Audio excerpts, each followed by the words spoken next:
ইসলামে বলা হয় খায়রুল উমুর ওয়াসওয়াত বলা হয়, মধ্যম পন্থা হচ্ছে আসল পথ। তার মানে ইসলাম ইসলাম আমি শেষ করি। ইসলাম কেউ মদ খায় তাকে প্রতিনিয়ত করা যাবে। নো মধ্যম পন্থাটা কি? ইসলামে বলা হয় যে লা ইকরাহা ফিদ্দীন, দ্বীনের ব্যাপারে বাড়াবাড়ি করা যায় না। ইসলাম বাড়াবাড়িকে কখনো পছন্দ করে না। যে একটা হিন্দু যখন একটা রাষ্ট্রে থাকবে, এতদিন পর্যন্ত ইন্ডিয়া থেকে জামাতকে যেভাবে ব্লেম দেওয়া হয়েছে, ব্লেমটা কেমন দেওয়া হয়েছে যে জামাত যদি কখনো ক্ষমতা আসে তাহলে বাংলাদেশে কোনো হিন্দু থাকতে পারবে না, একটা হিন্দু থাকতে পারবে না। এমনকি 5 আগস্টের পরে আপনি দেখেছেন কলকাতা যে মিডিয়াগুলো আছে, মিডিয়াগুলো এমনভাবে প্রচার করেছে যে শত শত হিন্দুকে মেরে ফেলা হয়েছে, শত শত হিন্দু এই সাতক্ষীরা দিয়ে, মানে যেহেতু সাতক্ষীরা জামাত অধ্যুষিত এলাকা, সাতক্ষীরা দিয়ে পালিয়ে গিয়েছে। আপনি দেখেন জামাত সবসময় হিন্দুদের প্রতি সবসময় জামাত মনে করে প্রত্যেকটা ধর্ম ইসলামী স্টেট যখন হবে একটা হিন্দুকে নিরাপদ রাখতে হবে, কারণ ইসলামী স্টেটে একটা জিজিয়া করে একটা ব্যবস্থা আছে যে হিন্দুকে নিরাপত্তা দেওয়ার জন্য। আপনি দেখেন মাওলানা দেলাওয়ার হোসেন সাইদি সাহেব, আপনারা বলছেন যে এখন জামাত হিন্দুদের প্রতি সফট, জামাত সবসময় সফট ছিল, কিন্তু এতদিন পর্যন্ত জামাতকে ব্লেম দেওয়া হতো। আপনি দেখেন দেলাওয়ার হোসেন সাইদি সাহেব ফিরোজপুরের যে আসনটা, এই আসনে 40% হিন্দু ছিল, এরপরে 2 বার উনি এমপি হয়েছেন। এবং একটা হিন্দুর ভাষ্যটা ছিল এমন যে একটা ডিমের মধ্যে কুসুম যেভাবে নিরাপদ থাকে, তেমনি জামাতের যিনি এমপি প্রার্থী ছিলেন তার কাছে আমরা নিরাপদ ছিলাম। তার মানে একটা হিন্দু, আপনি দেখেন শুকুরঞ্জন বালি যে যাকে প্রথমে রাষ্ট্রপক্ষে সাক্ষী করা হয়েছে সাইদি সাহেবের বিরুদ্ধে, সে পরবর্তী তার জীবনকে বাজি রেখে সে পরে জামাতের একজন ইসলামিক লিডারের পক্ষে সে সাক্ষী দিতে গিয়ে জীবনকে সে বিপন্ন করেছে।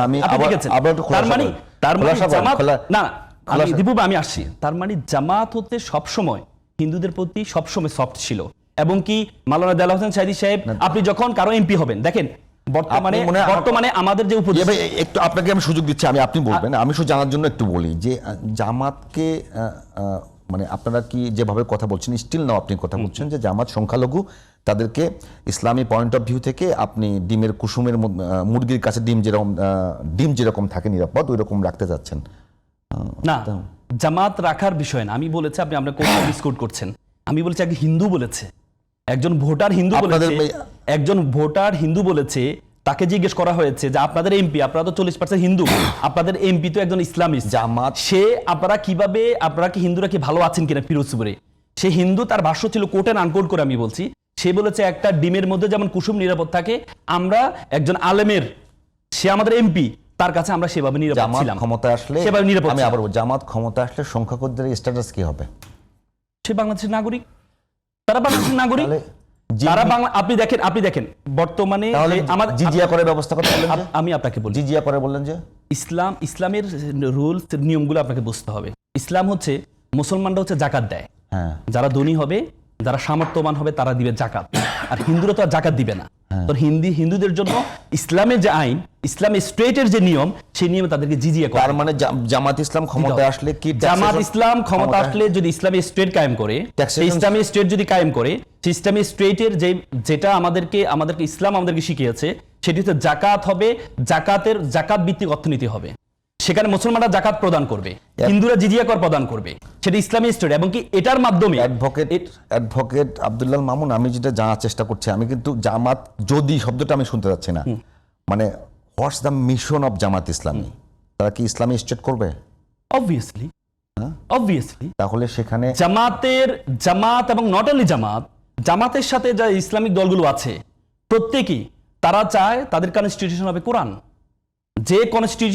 যে কোরআনের কনস্টিটিউশন দিয়ে মদিনা, যেখানে আইয়ামে জাহেলিয়াত বলা হতো, সেখানে এত সুন্দর একটা রাষ্ট্র ব্যবস্থা চালু হয়েছে।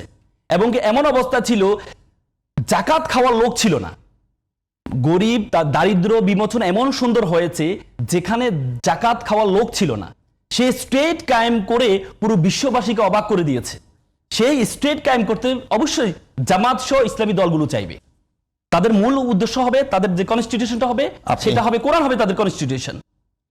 তার মানে আপনাদের হবে মানে মদিনার সনদের মতো। অবভিয়াসলি এটা তো বিএনপিও চায়। বিএনপি বলে যে আমরা মওদুদের ইসলাম মানি না, আমরা মদিনার ইসলাম চাই। তো তারাও তো মদিনার ইসলাম চায়। বিএনপি যদি মদিনার ইসলাম চায়, আমরা যদি জামাত যদি মদিনার ইসলাম চায়, তাহলে তো সবাই এক কাতারে বিতর্কটা কোন জায়গায় চলে আসলো।